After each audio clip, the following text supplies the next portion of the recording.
I can tell a cute story while people are waiting. Ooh, yes.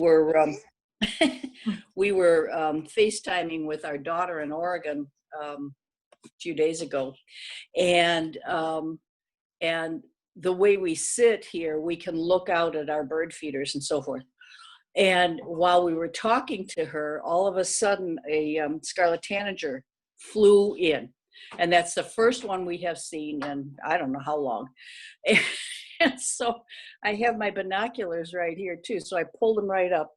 And of course, that was the end of the conversation a little bit with our daughter, who was hysterical in Oregon because she thinks we're very funny about this whole birding thing anyhow. And she was trying to get a screenshot of how quickly we both diverted our attention. It was like, squirrel. And we had to, but we had to look at the tanager because we just don't see them. So it didn't stay for very long. It came back the next day, just briefly, and we haven't seen it since. But every time she thinks that maybe we're not as crazy birders as we used to be, then we do something like that and prove her wrong. The other fun thing is that they now go on hikes, and at one point, she and her husband saw some bird, and it caught their attention, and so they were talking about the bird, and then her husband said, "Oh God, are we turning into the two of them now?" That's awesome. Yeah. Maybe you will get them to turn eventually. You never know. Yeah. Well, they're much more alert to it now than they ever used to be. And in fact, they had gone to Big Bend in Texas and made a point of telling us that they had seen, I can't remember now, the one bird that's the only place it can be found in the States. And they had seen one, and so they couldn't get a picture of it, but they managed to remember the name. They wrote down the name so that they could tell us that they had seen it. That's awesome. All right, well, yeah, we can just get started. Maybe some people will join us. I know I tried to repost the link. We're not going live on Facebook today because my internet has not been working well and it's not handling that. So some people might join us, but otherwise, welcome to Coffee and COrVIDs. We're back. Hosted by the Indiana Audubon Society for those that are joining us for the first time. And yeah, we can start out with just a quick little trivia. It's actually not a trivia today. It's more of a guessing of the bird groups. So give me 1 second and you can just say them out loud or take a guess at what you think it is.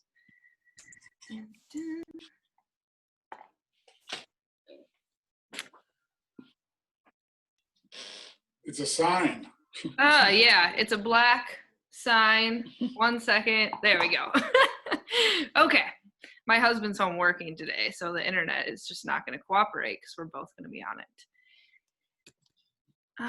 Okay. Wake up trivia. It's not really trivia. We got bird silhouettes. Any guesses on this guy? Nothing?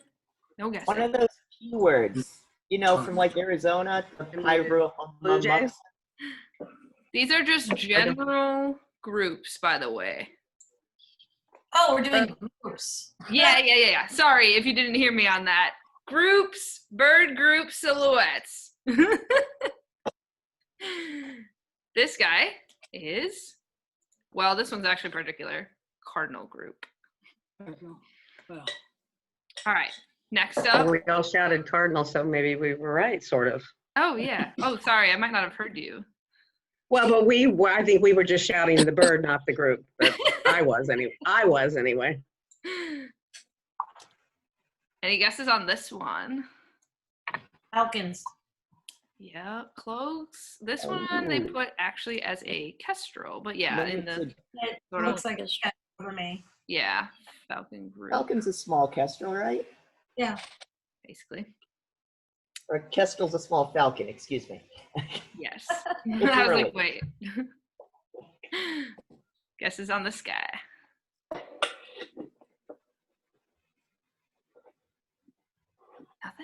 sparrow. They're saying, yeah, these are finches. I thought it was more sparrowish too. I pulled these off of one of the Cornell Labs educational materials, but it's also blown up a little bit too. So finch, sparrow, something of that nature, right? Yeah, it's not quite as big a beak, but Shorebirds. Yay! Chris and I knew you'd get that one first. Well, who says yay to shorebirds? Maybe a sanderling. Yeah, they're saying plover for this guy. Oh, clover. But yeah. I mean, it could be multiple. Yeah, I guess it's got that little tiny, A short little cute little stuff. and the chubby body. This one, Oh. thrush. Oh, corvid. rush of some sort. They're saying this one, It's like a Like a meadowlark. water- meadowlark. Yeah. Yep. Ah, This is actually good practice because I went out this morning and the sun was so bright I couldn't see anything if it was flying into the sun. This dude, That's swallow. definitely. Easy one. This guy. Get the shape of that. That's warblers. Warbler? Yeah. This one I feel like could have gone a few ways though.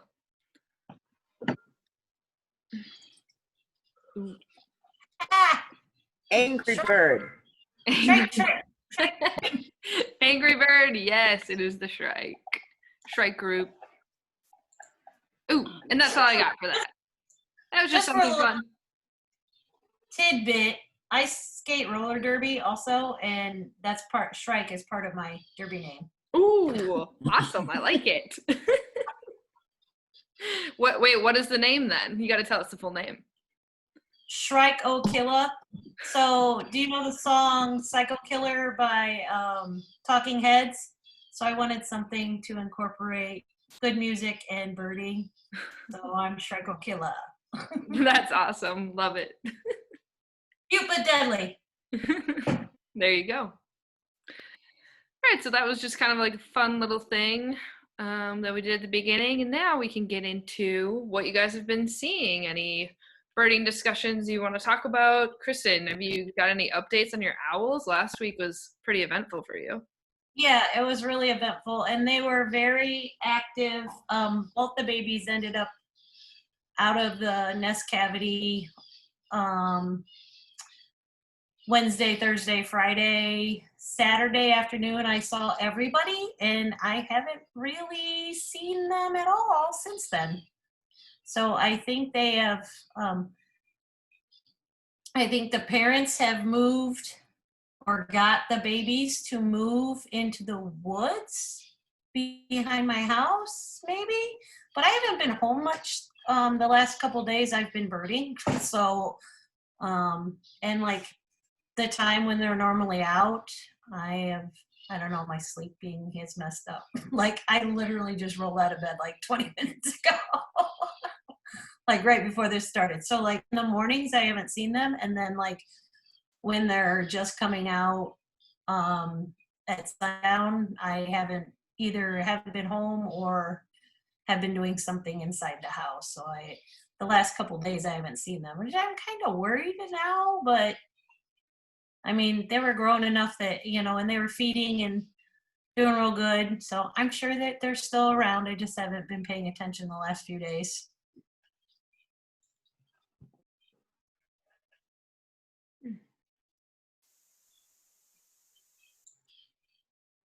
I'm sure you'll see them when you least expect them. Yeah.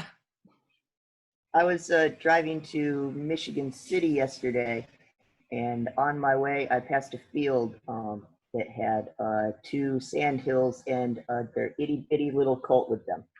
Oh, nice. They're It so wasn't very cute. good habitat for them, but it made it so I could see the baby real well.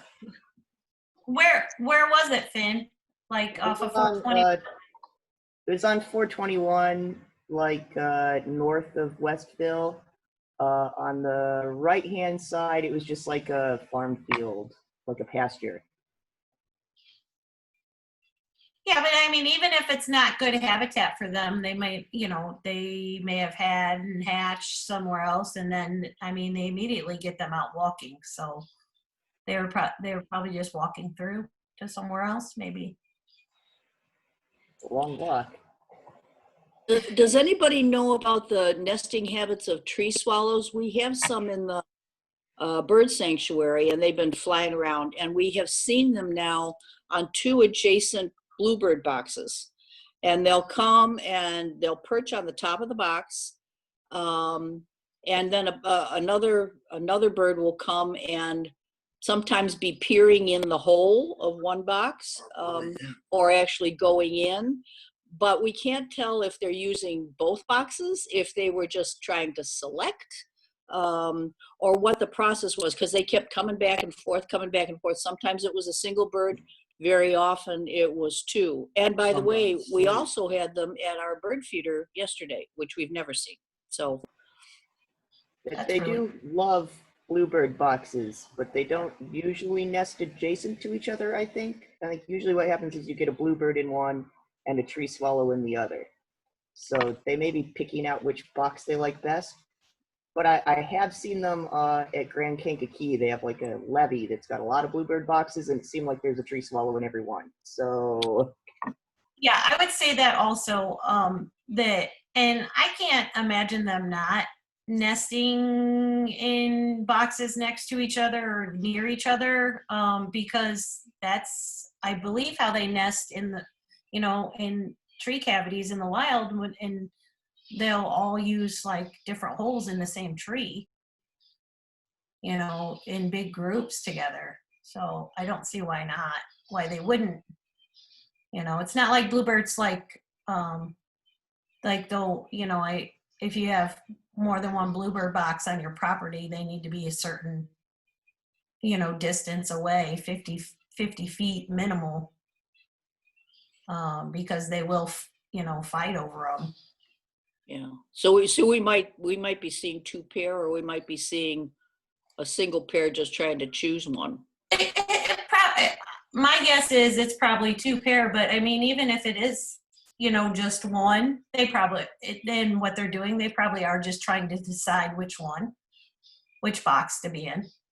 Okay. But I imagine you're talking Westchester Bird Sanctuary, right? Right. Right. Yeah, I imagine that there's more than one set of birds there, because it's great habitat for them.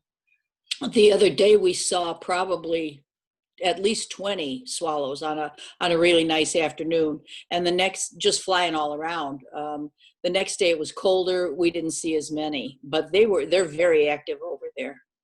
So yeah, I mean, of course that's how it's going to be, because their main diet is bugs. And if it's colder and there's not bugs out, then they're going to be less active. Yeah. Yeah, it's a great place to see them. If you've not had a chance to see a tree swallow, they're out there in droves. So There's lots in Celery Bug too. Yeah, there's tons.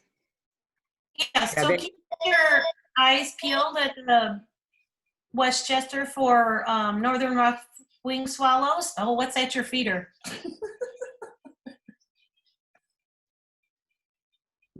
Oh, I thought they might have had something at their bird feeder. Yeah, Maybe I heard a phone ring. Maybe that was their phone. Oh. At Celery Bog, sorry, it was a phone. We tried to mute it. At Celery Bog, we found several nesting in some snags there right off one of the decks, and it was super cute because one came up and the other poked its head out, and they had a little conversation, and I got some cute pictures of it. It was fun. They're so beautiful when the sun is hitting them. Yeah, I'm also in the Lafayette area, and there have been tons at the lake near my house, like probably over 50, just hovering over, catching bugs on a good day. So yeah, seems like they're really here. What lake is that? Is that the one at the wildlife? It's over at Hadley Lake, so it's kind of by the Memory Gardens. Yeah, yeah. It's okay. I think on a map it looks like it's kind of like behind Meyer-ish. Yeah, Hadley Lake's Celery Bog drains into Hadley Lake. Oh, that would make sense then. Yeah. the reason Celery Bog sometimes floods is that beavers build dams where the outlet is that goes from the northern pond into Hadley Lake, and beavers build dams there, and then Celery Bog fills up to full. Oh, cool. Learned something new today. Yeah, isn't it like directly like the Walmart and then the lake and then the bog and then like the bridge that connects the golf course or whatever is? Yeah, the Lindbergh Bridge kind of bisects the very southern pond, basically. I don't know, we call them the ponds or basins. So the bridge kind of bisects that southernmost pond. And then there's a more middle one and then the more northern one. And it's the more northern one that where the outlet is, it goes under Cumberland Avenue to Hadley Lake. Yeah, so Hadley Lake. It's not a direct connection. Yeah. Yeah, it's not a direct connection, but it's you know, there's a drainage culvert under Cumberland, and eventually it gets to Hadley Lake. Was it this group that we were talking about heron rookeries and how they get abandoned and all that sort of stuff? Yeah. Yes, yeah, we were talking about that one here in West Lafayette too. Yeah, well, the one, and I know somebody else was making a mention of it. Kristen, I wasn't sure if it was you or who, but in Chesterton there was a kind of a rookery behind the Applebee's, and we had not seen anything in it for a couple of years, and we just kind of drove past there on Saturday because we were trying to do our mini big day, birding thing, and we saw a heron. So there's at least one. We don't know if he was fishing, and just came back to visit. It was too leafy to see any nests or anything.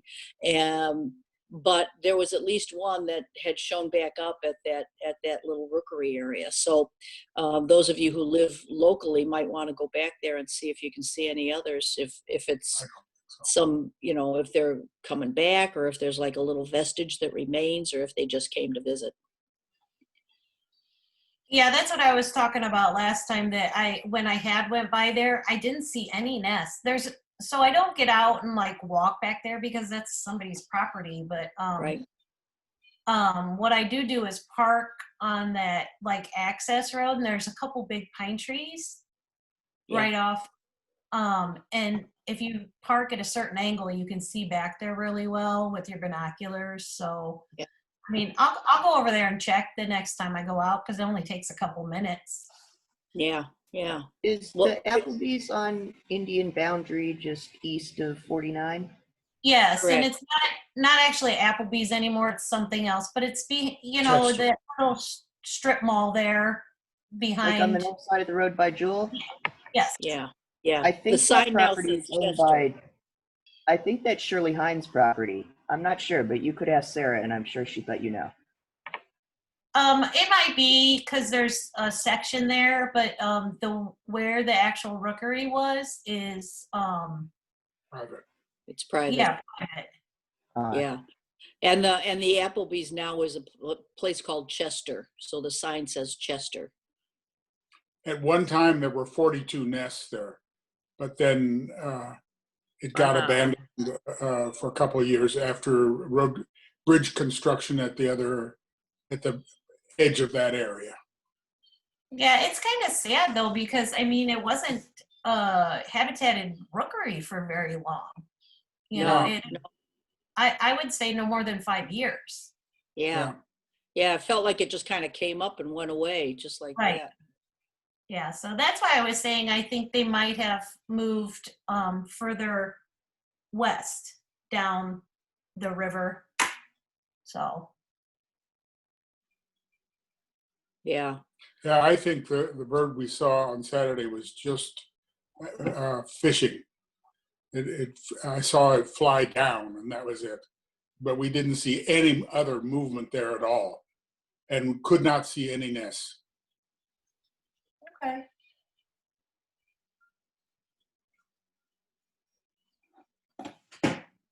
Well, the colony there in West Lafayette near Harrison High School is still active.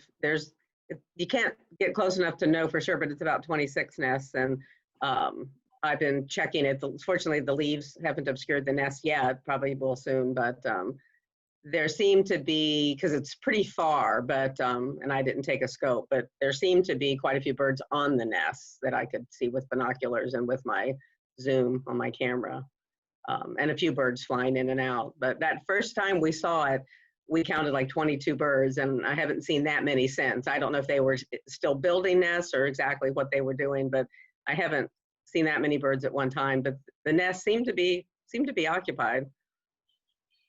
Yeah, we used to Kinda see them flying across 49 a lot. Well, I think when the rookery was active, and now it's a rare sighting. We just had one fishing down at the wetland at the end of our street near the intermediate school. That was the first sighting we've had locally here. Sam, my guess is some of those birds are flying to Hadley Lake to fish, Yes. because it's not that far really from Hadley Lakes. Maybe kind of northeast, I guess, is where it would be. Okay. Yeah, I saw one on Big Day when I went out on Saturday, and then there was also a green heron, and one of the double-crested cormorants must have made its way over too and was fishing on the other side of the lake. So that was Yeah, exciting. that makes sense. Yeah. Yeah, we see cormorants a lot at Celery Bug. There was one time this spring I counted over 30 Oh wow. of them. Yeah, it's kind of fun because some of them, were doing their little wing drying thing, and yeah, they always stay either over toward the golf course or over toward Walmart, so they're always pretty far from the decks or from the western edge where Celery Bog Park is. But it's still fun to see that many of them. Yeah, that's cool. We had the injured one that stayed all winter, but we haven't been able to identify if he's still there, because when there's so many other ones, you can only tell that we called him Chester, but you can only identify him if he has his wings expanded and you can see where the feathers are missing. So we're kind of curious to see if we ever can figure out if he's still around. But he made it the whole winter, despite moments that we were nervous because the bog nearly freezes sometimes if it's really cold. Sometimes it freezes clear over, but there was one time that there was just one single unfrozen area for him to be able to fish in and get away from predators. And he made it though, so Wow, he may that's still be out there. impressive. Yeah. There's a cattail. We were trying to find, for those of you who are wetland lovers, there was a place that we were trying to look for. We had found this flyer as we were You house froze cleaning. up for me. I know where that is. Do you? Yes. Well, we went out and we hunted. It's got wonderful directions supposedly, and GPS coordinates and everything in this little flyer. And so we followed all that with 2 different GPS systems and never found it. So I finally called the executive director at Isaac Walton. And so she gave us a little bit more specific directions. And then we went on a satellite look and realized that we were we were close to it, but we had not gone far enough. So, and part of the reason that I wanted to go see it was because they claim to have eagles, as well as other wetland birds of various kinds. So I wanted to let people know that there's this cool wetland place there, but I also wanted to let them know that you can't quite trust the directions that are in the flyer. You've got to go what direction? Probably Further east. further east. It is on the very east 1200. side of Porter County. It is south of Reynolds Creek, game bird habitat area. It is the man who owned, that little section of Isaac Walton where the platform is Isaac Walton's property. But there's a man who, his name is Jim Ferris. He is a taxidermist, and the wetland was his. And it would flood the road there. So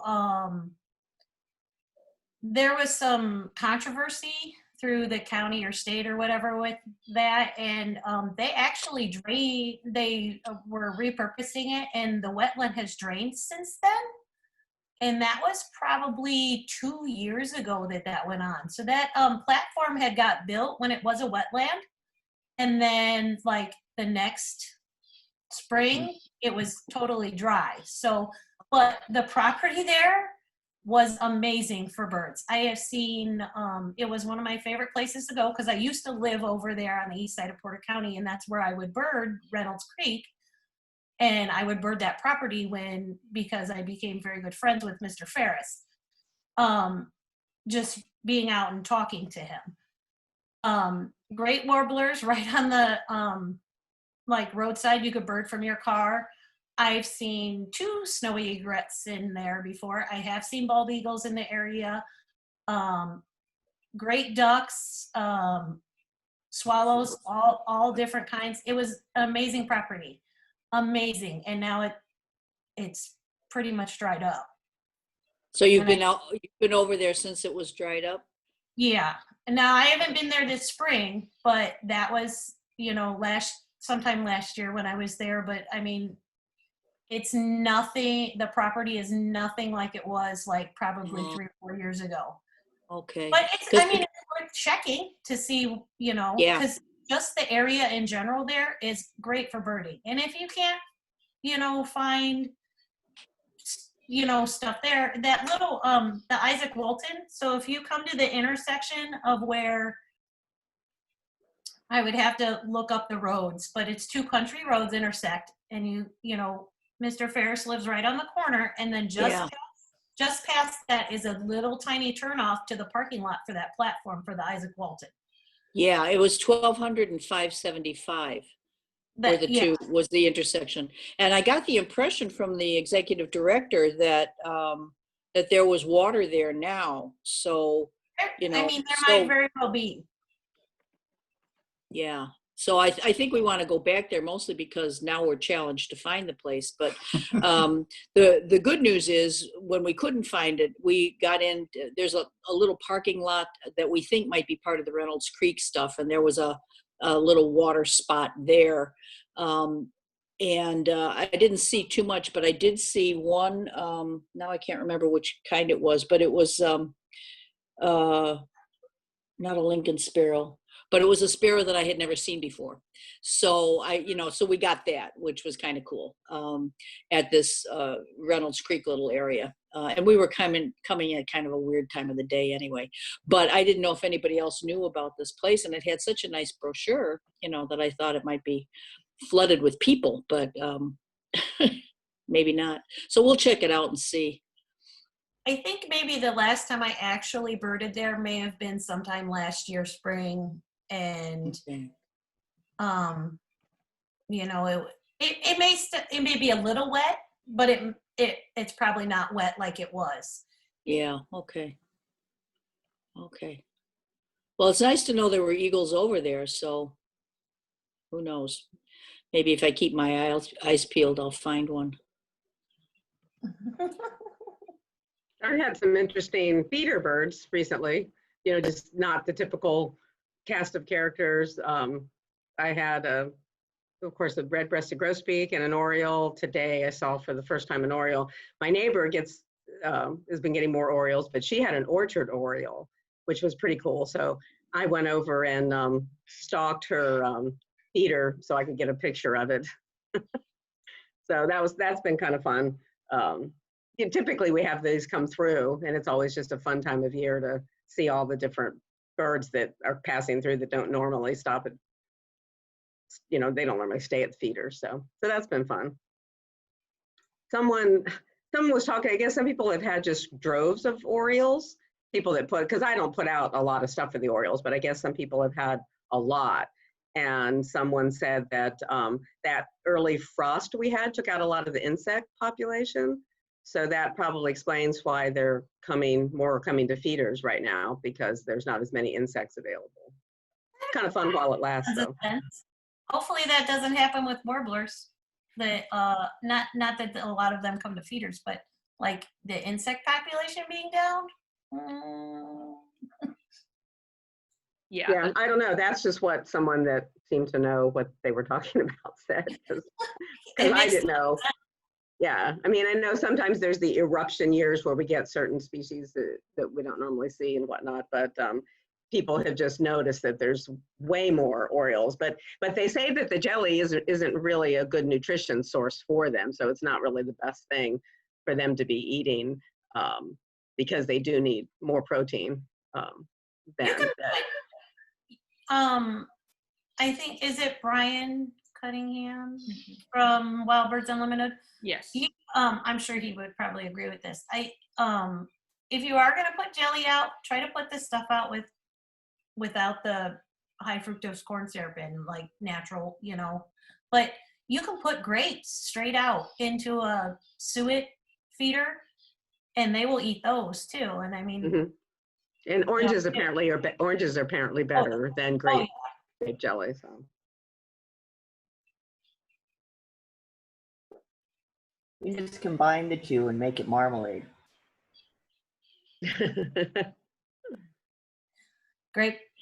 We've marmalade. noticed over the years that the oranges bring them in, but the grape jelly keeps them.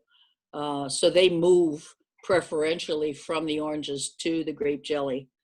And of course, the grape jelly attracts a bunch of other stuff too. So the finches are on it, and the catbird is crazy about it, and grosbeaks were eating it, so it attracts a bunch of other things. And I think it was last week that we were talking about the fact that the Orioles go through that series where they're eating the grape jelly and the oranges for the energy to either recover from migration or to gear up for nesting. And then when they got the babies, that's when they really switch to a more high protein diet. And then they'll come back very often when they're getting ready to migrate again and load up on the jelly and the oranges and so forth. But we'll see our Orioles come in, and they'll go to the oranges maybe briefly, and then they kind of look over and they say, well, wait, here's the jelly, and off they go to the jelly. So.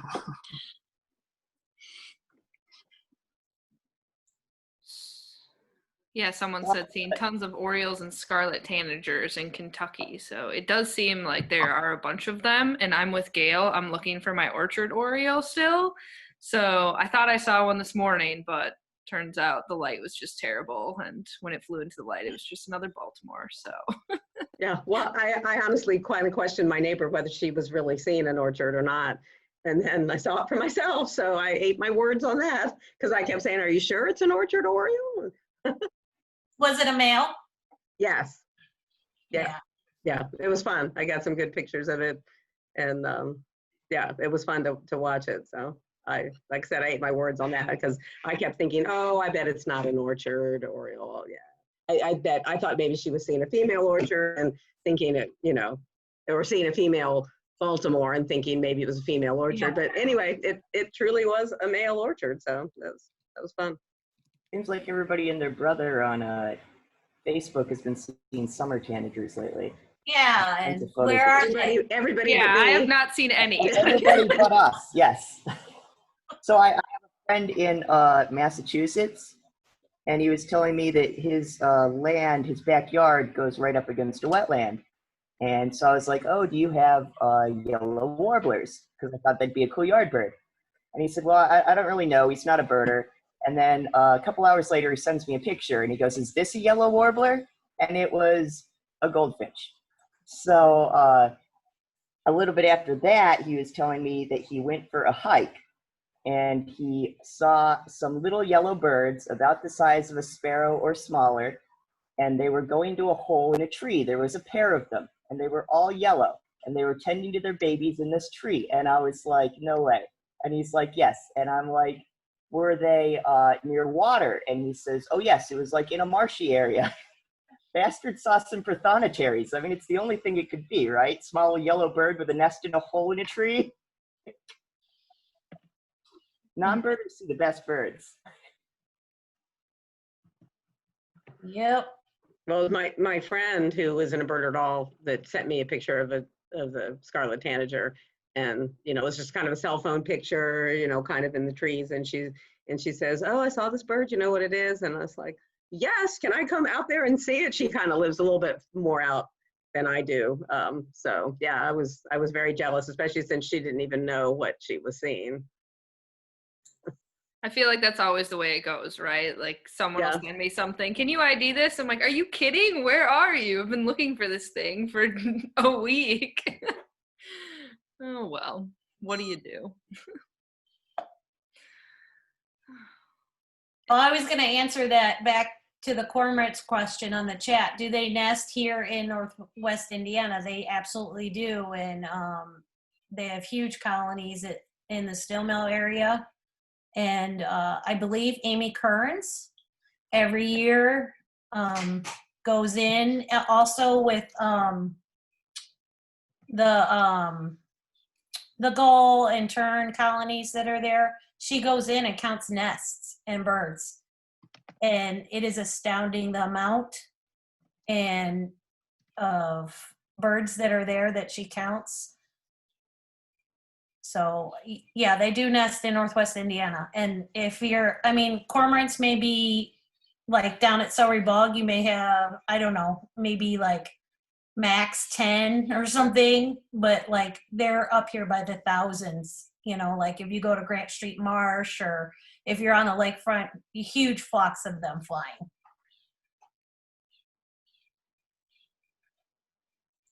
Maybe we should have Amy do a live session on the cormorant nests next time. And maybe whatever else she counts there, because I think that Caspian terns nest there, and I think the ring-billed gulls nest there too. Do they have reintroduced peregrines there that maybe the DNR is monitoring? Yeah, they also not monitor the peregrine falcon nests.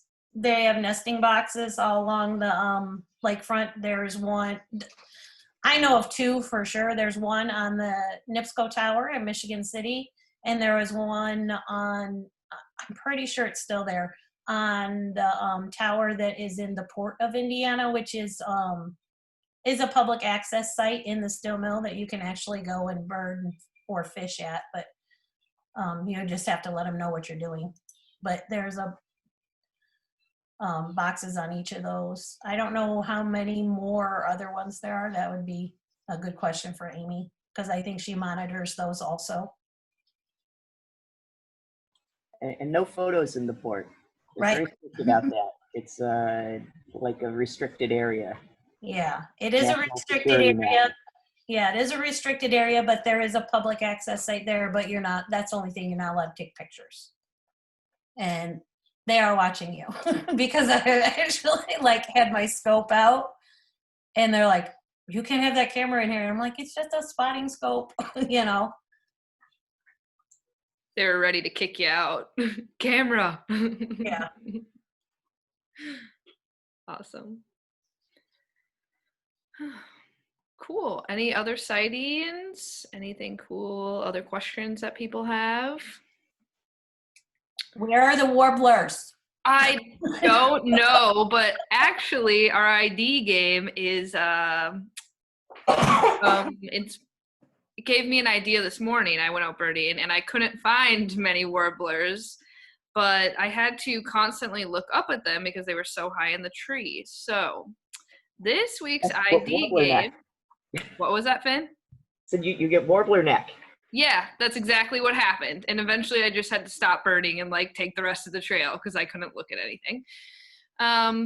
So this week's ID game is going to be on warblers, but it's going to be their butts and from the underside. So just give me 1 second to do my screen share and get your warbler caps on. Okay. Literally, every birder knows this, right? That to identify warblers, you gotta know what their underside looks like, their butts, right? Yeah, I'm still working on that. Sam, we got to get you up here. There's a boardwalk just over the border at Kristen. What's that called? In New Buffalo, and it's like a canopy walk. So the warblers are right there at eye level. Oh, the Galleon? Yeah, Galleon River Park. Yeah, Galeen. I think it's pronounced Galeen, but I always say both. I don't know. Yeah. But it's a boardwalk that's high up in the air. Don't go there on a windy day because it's kind of scary.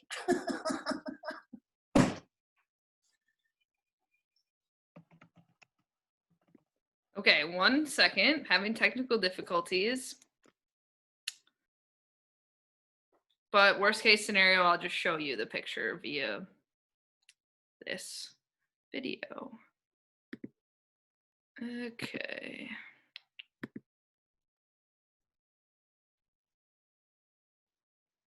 Can you guys see anything?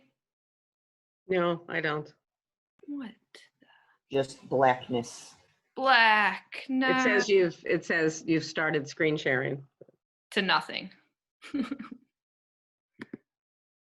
Oh. Okay, well, I tested this before you all got on, but it seems like it doesn't like me anymore. Just in general today. 1 sec. Anyway, I guess we could talk about, you guys have a favorite warbler? Hi, this is Pam. Can you hear me? Yes, we can hear you. Yeah, I think I have a palm warbler in my yard. I'm not real good at identifying warblers, but he does have like the little brown head. He bobs his tail all the time, but he's almost always on the ground. Definitely a palm. Okay, Sounds like it. Yeah. Dead giveaway is that tail bob. okay.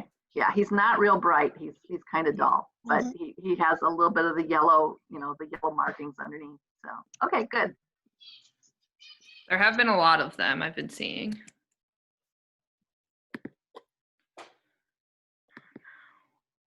Pam, that's a great yard bird, by the way. He seems to love it here. He's been here for like 3 days.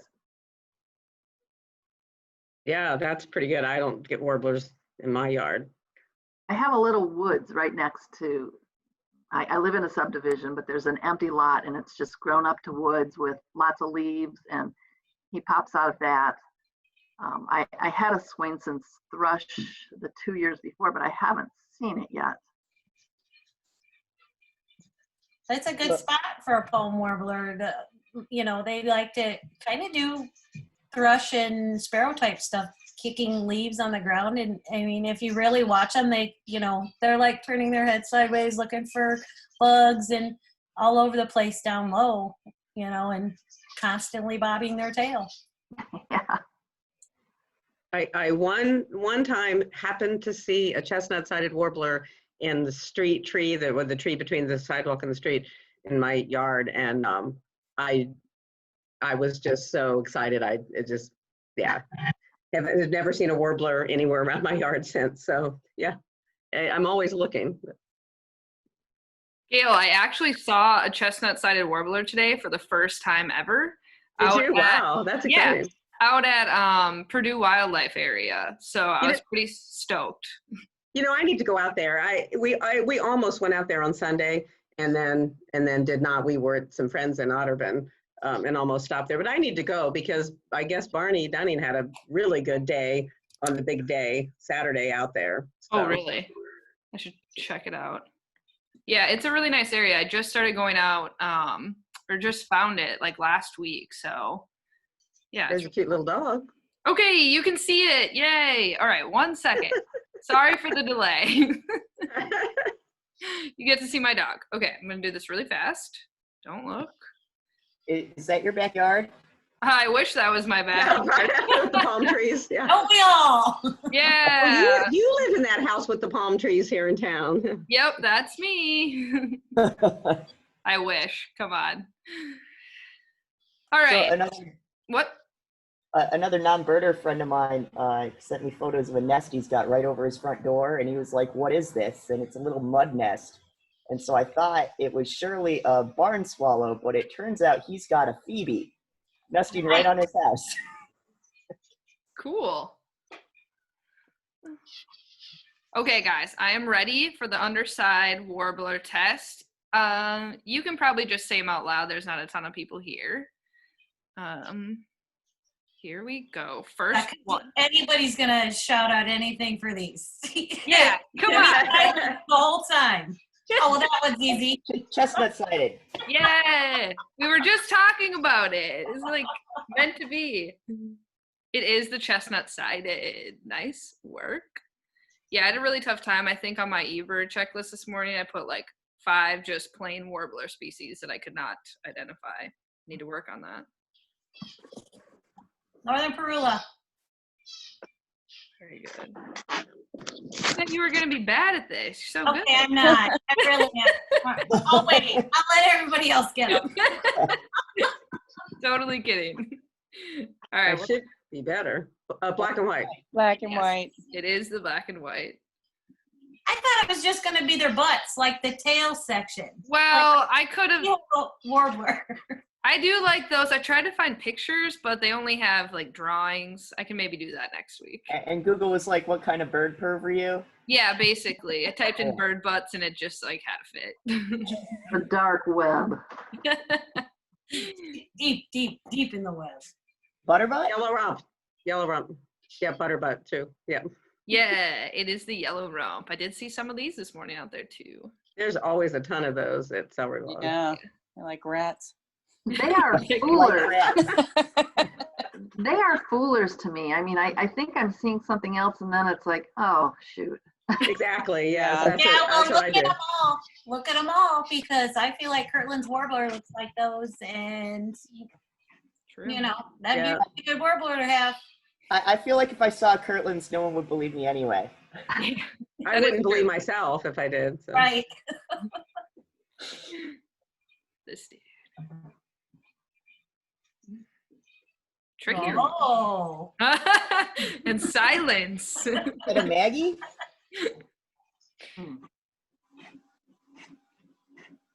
Kristen, what do you think it is? I was thinking prairie warbler right offhand, but I don't think it is because it's too white underneath. I don't know. In the face, it looks like a prairie warbler, but I don't know. It is the Cape May. Oh, Cape May. Oh, Oh. You just couldn't see the Yeah, and they're orange. Tricky. So this is kind of funny. So Merlin, I just snapped a picture of your underside Mhm. from my screen and put it into the Merlin, and it got it right. Oh, cool. nice. Yeah, I don't know if you can see, but yeah, isn't that crazy? That was from taking a picture of the screen of the underside. That's awesome. Yeah, isn't that Pretty crazy? good. And Maybe by the I way, I'm need not doing that with every bird. I just thought I'd try it. That's impressive. I'm not cheating that way, so. It's okay if you are. Guesses on the sky. Nashville. It is. Nice work. Nice. And I hate them. They're, oh gosh, they're so hard to ID for me. Everybody's like, oh, Nashville warbler. I'm like, how? I feel like they look like other Like the warblers. female of every other species? Mhm. Yeah. I just get it mixed up with Tennessee, not because they're similar necessarily, but because they're both Tennessee. So Nashville, Right. Tennessee, I don't know. Not to confuse us even more, but let's give them similar names from the same state. Yeah. Ooh. This one's kind of tricky. Black-throated blue? No, Paul. that was just a guess because of the black throat. You are correct. Very Oh, good. it was. Oh. Nice. Yeah, that one was tricky because you couldn't see any of the blue really. I knew if I did like a side view one that it would give it away. Someone on my Facebook just said one of those with their feeder. Ooh, awesome. Ooh, this one has a necklace. Yes, it does. Thank you, Kristen. So pretty. Now we can only remember which one has the darn necklace. Really, that's your ID mark for this bird, Finn. I know I'm not good at warblers. Yeah, I can't, Magnolia, or I can't remember which Magnolia. one. It is. Maggie. Nice. Okay. Good work. So what does the Canada have? Doesn't that one have a necklace too? Broken necklace. See, they both have necklaces. Broken necklace. I gotta work on my warbler ID, not gonna lie. Yeah, they're hard. Yellow. Yellow. Yellow. As I say, this is the one I can get all the time. Yeah. And their song is, does anybody know a mnemonic for it? No. Sweet, sweet, sweet, you're so sweet. Oh. And if every time they sing that, sweet, sweet, sweet, you're so sweet, you say that in your head, you'll never even have to look at the yellow warblers anymore. Except the red start says it too, but he sounds like he's a yellow warbler that's confused. When I hear red start, okay, chestnut sided says, please, please, pleased to meet you. And when I hear red start, I hear that also, please, please, pleased to meet you, but a little bit slower and a little bit deeper. And I haven't figured out other words to put with red start. So every time I think I hear a chestnut sided warbler, it's not fast, it's usually a red start. Mm. Good to know. That's an easy one. Yellowthroat? Yellow-throated. No. well- Oh, Blackburnian. This is Oh. Blackburnian. Tricked. You've been tricked. Oh, he's not very orange. No, he isn't. Oh, but that's true, because yellow-throated doesn't kind of go down past the, Yeah, he's not very Well, orange in this it's one. not a very fiery fire throat. Mm-mm. yeah. Oh, there. Yellowthroat. There you go. Yellowthroat. One more time. There he is. I think that was the last one. Yes. Okay. That was the last one I had. You should Okay. give us a super hard one like Connecticut or Oh, Orange Crown. well. Yeah, maybe next Well, time. somebody just reported a orange crowned potato. What was that, Finn? Those are, I said someone just reported an orange crowned at Potato Creek.